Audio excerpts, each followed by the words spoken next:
बिस्मिल्लाहिर्रहमानिर्रहीम। अस्सलाम वालेकुम dear students, welcome in my channel the teacher.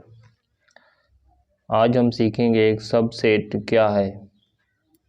हमारे पास एक सेट है ए सेट, जो कि A B C D E F पर मुश्तमिल है। तो अगर हमें एक दूसरा सेट दिया जाए, फर्ज करें एक सेट है बी, उसके एलिमेंट्स हैं बी सी डी। तो अगर बी के तमाम एलिमेंट्स सेट ए में मौजूद हों तो हम कह सकते हैं कि बी का सेट सबसेट है ए का। अच्छा, अगर एक दूसरा सेट हम लिखें, उसको हम नाम दे रहे हैं सी।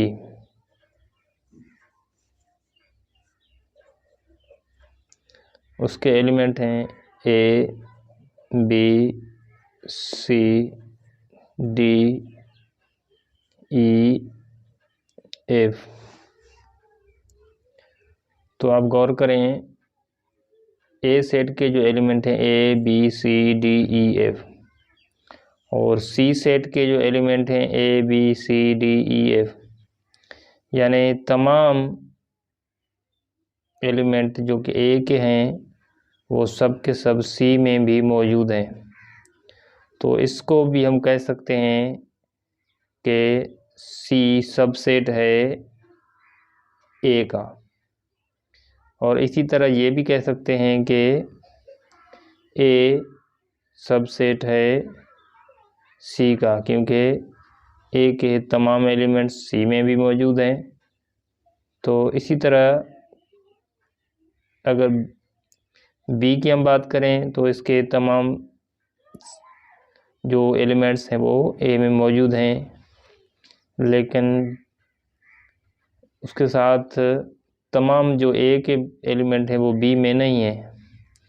तो अगर बी में ए के तमाम एलिमेंट्स मौजूद नहीं है तो इसी सूरत में हम कह सकते हैं कि ए जो है बी का सुपरसेट है और बी ए का सबसेट है। और सबसेट की भी दो अक़साम होती हैं, उनमें एक है वाजिब और दूसरा है गैर वाजिब। वाजिब वो होता है जैसे ए और सी एक दूसरे के गैर वाजिब हैं, क्योंकि ये दोनों एक दूसरे के सबसेट हैं। लेकिन बी ए का वाजिब सबसेट है और बी सी का भी वाजिब माते सेट भी कह सकते हैं उसको, और सबसेट भी कह सकते हैं। तो ये था सबसेट का कॉन्सेप्ट। उम्मीद है आपको समझ में आ गया होगा। मज़ीद वीडियोज़ के लिए हमारे चैनल को सब्सक्राइब करें ताकि आपको बर वक्त वीडियोज़ पहुंच सकें। बहुत शुक्रिया।